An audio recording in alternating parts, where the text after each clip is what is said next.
amigas, alô amigos, alô você, tudo bem? Estamos dando início a mais um programa de SOS Verdade, Reinaldo de Almeida. Na semana passada, chamamos a atenção dos deputados e deputadas federais, independentemente se são da esquerda ou da direita, para irem em socorro de um colega deputado, o deputado federal Nicolas, em virtude de sua fala de alerta às mulheres no Dia Internacional das Mulheres. Certamente teve um grande efeito pela sua criatividade, até certo ponto exagerada, mas incomodou a muitas pessoas. Hoje, dia 24 de março de 2023, trago alguns fatos que ocorreram recentemente, tais como uma medida cautelar proposta no STF pelo jurista Dr. Vanderlan, jurista da cidade de São Paulo, que, a meu ver,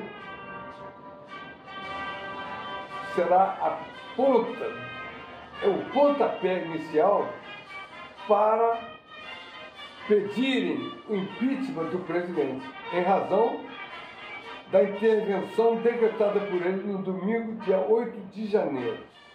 Segundo ele, em sua peça inicial,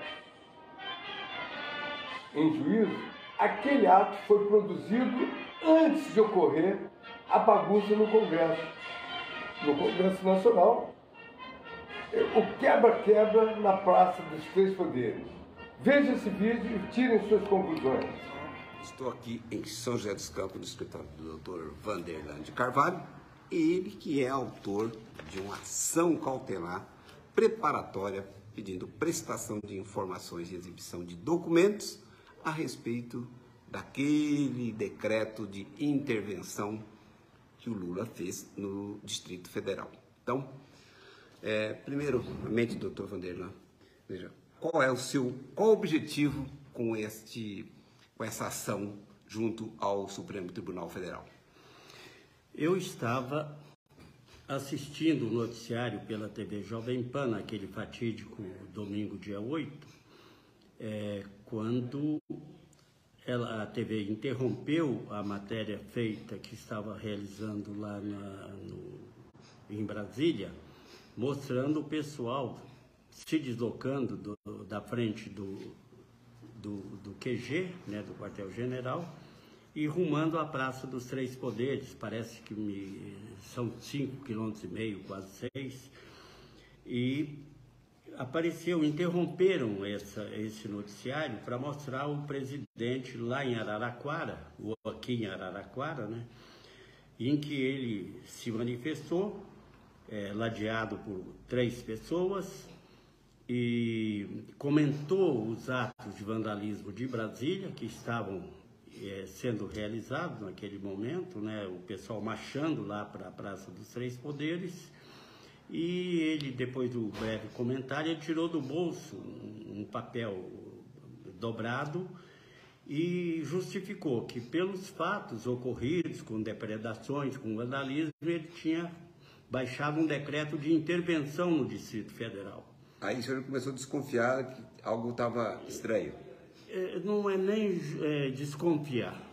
A coisa foi tão concomitantemente noticiada que eu estranhei ele tirar do bolso aquele decreto, ler e assinar lá aqui em Araraquara, quando a TV mostrava que o pessoal estava marchando para a Praça dos Três Poderes. E depois sobrevieram as notícias em outras TVs e os veículos, né, falados,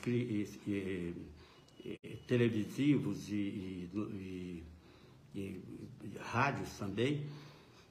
E eu comecei a pensar, porque no final da matéria aparecia salas das 3 edificações, do Congresso, do Palácio e também do STF, com pessoas depredando sem que aquela multidão tivesse chegado. Então foi muito estranho, porque parecia que tinha uma equipe que foi para depredar e a outra foi para observar. Foi a dedução que eu fiz.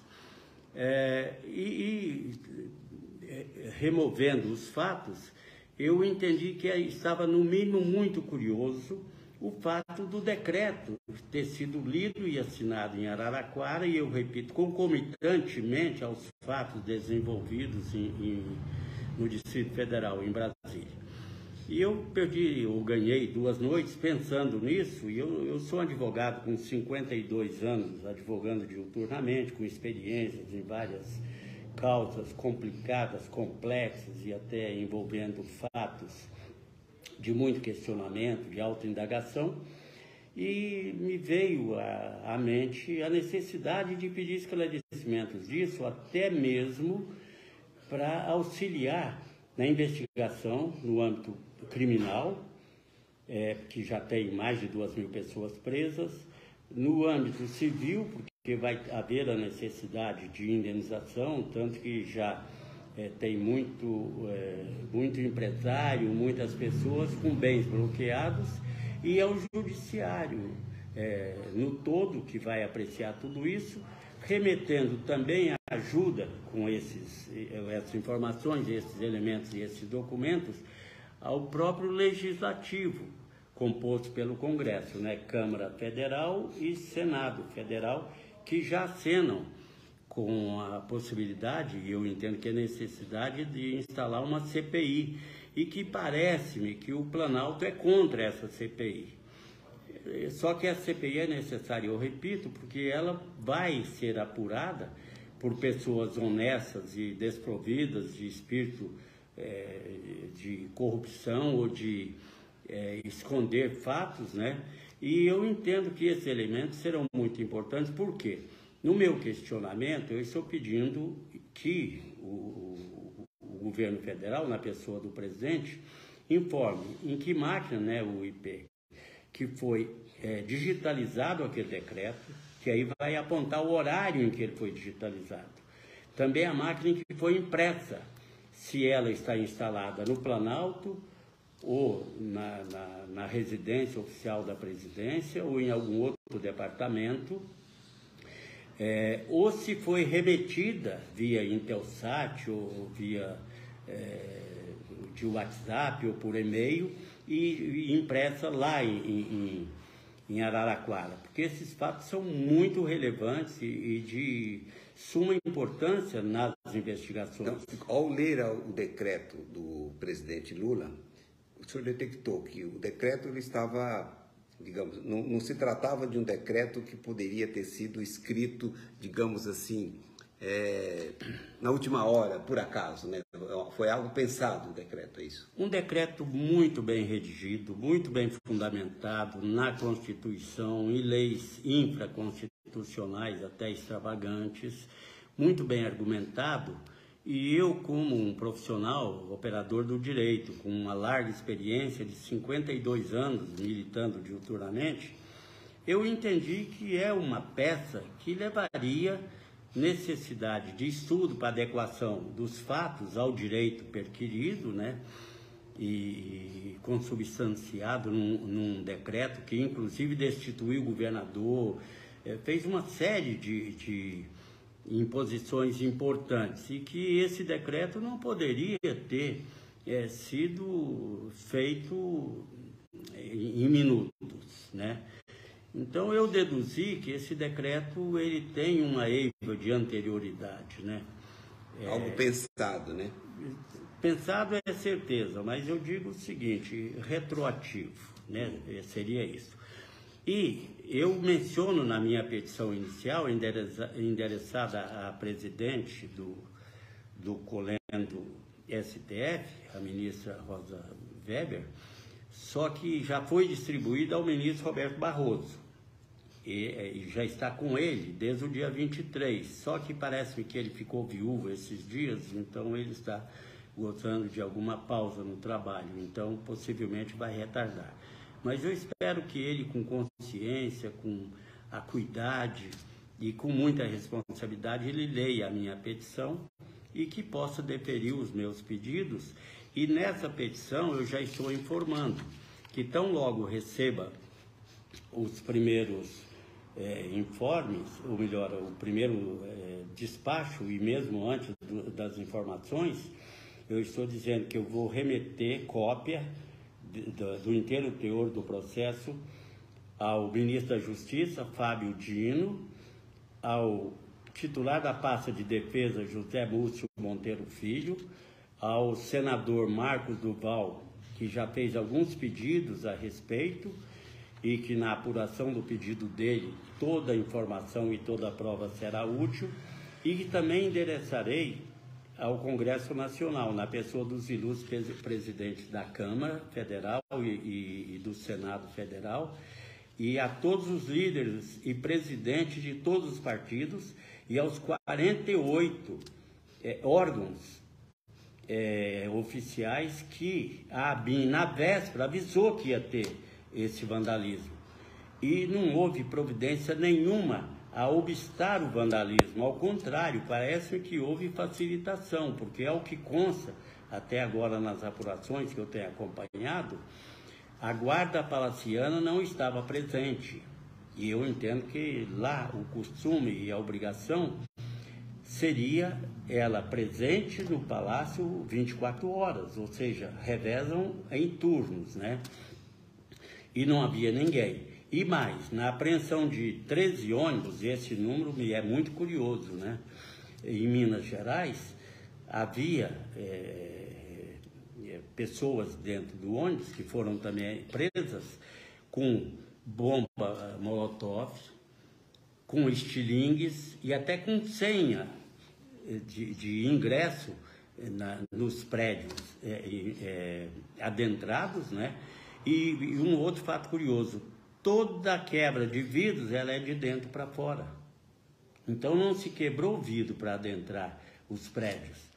E quando a televisão mostra aquele pessoal que chegou, que é o que consta, eles iam dar as mãos ou os braços e formar um grande círculo, né, representado por uma grande aliança, um grande anel, para representar uma retomada ou uma tomada do Congresso ou do STF ou do Palácio, eles não fizeram mais isso, porque a coisa tumultuou e a gente vê em alguns vídeos um grupo gritando não quebra, não quebra.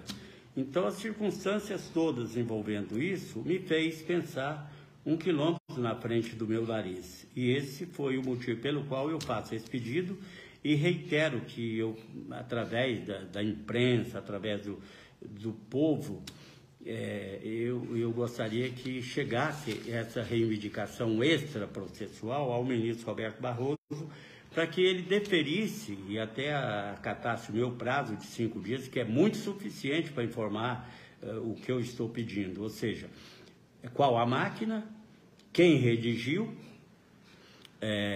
em que foi redigido e qual a máquina que foi impressa e a localização delas. E disponibilizar ambas, porque se necessário for, tanto para a CPI, como para eventual pedido de impeachment, ou para os processos crimes que estão sendo realizados, ou até em favor de defesa do governador deposto Ibanez, do secretário que estava em Orlando e que também está preso, que é o Torres, Anderson Torres. Esse documento é de extrema utilidade. Então eu encareço aqui extraprocessualmente ao ministro Roberto Barroso para que defira os pedidos, assentando o prazo para que venham a resposta e os respectivos aparelhos.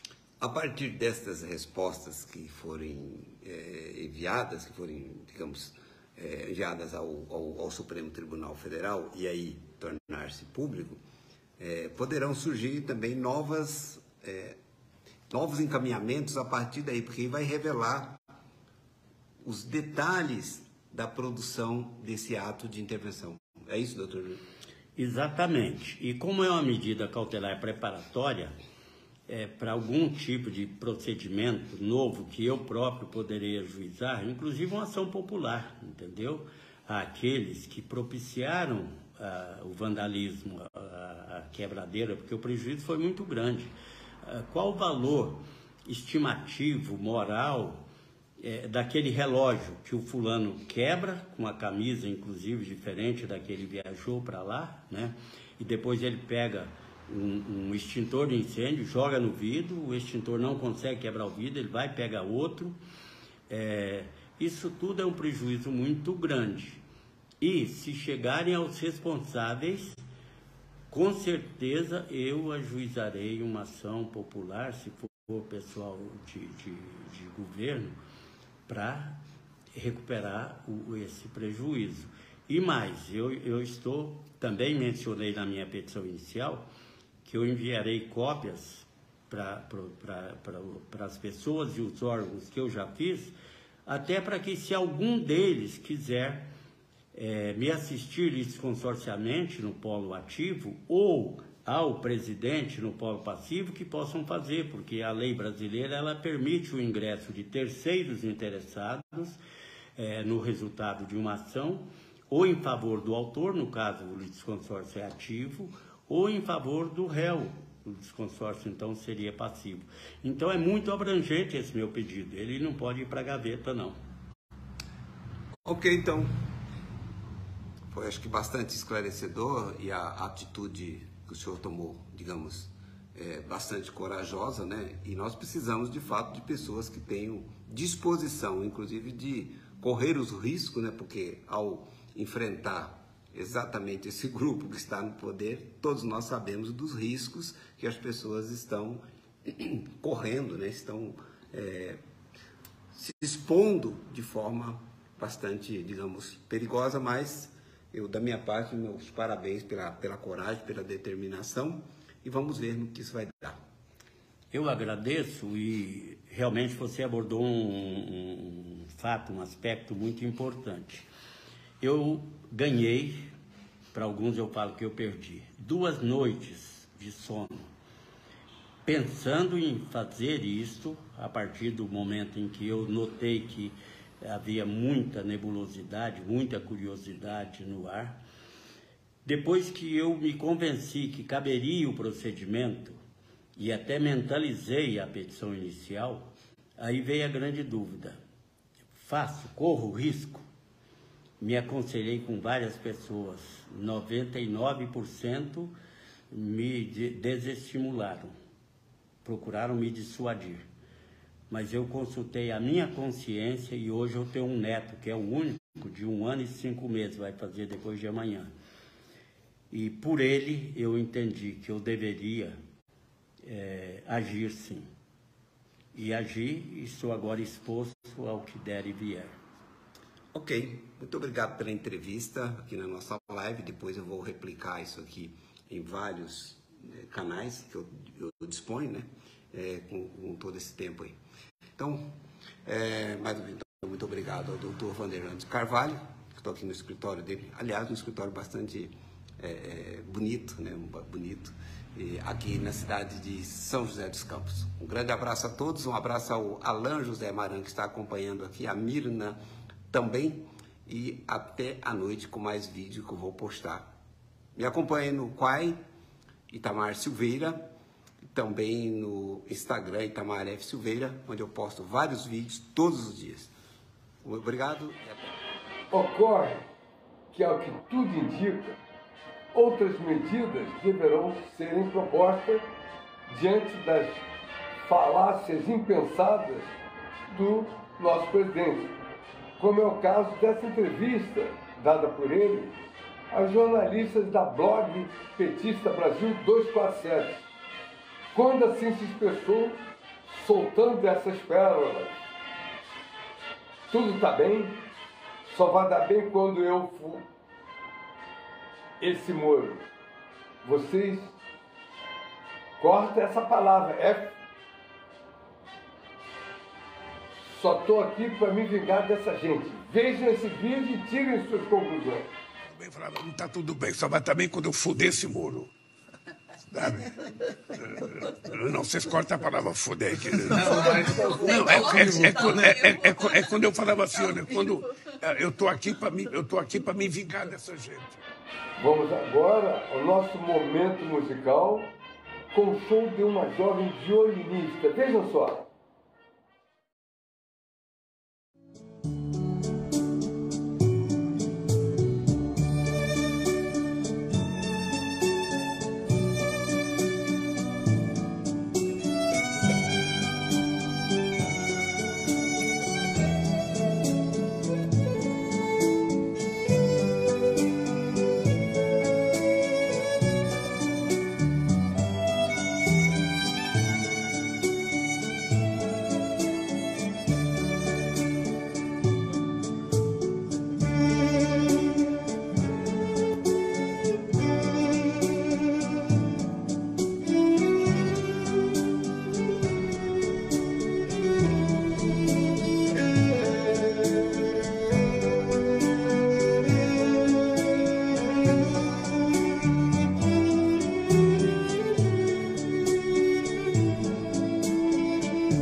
favor, acesse o vídeo apertando as letras em azul abaixo do vídeo.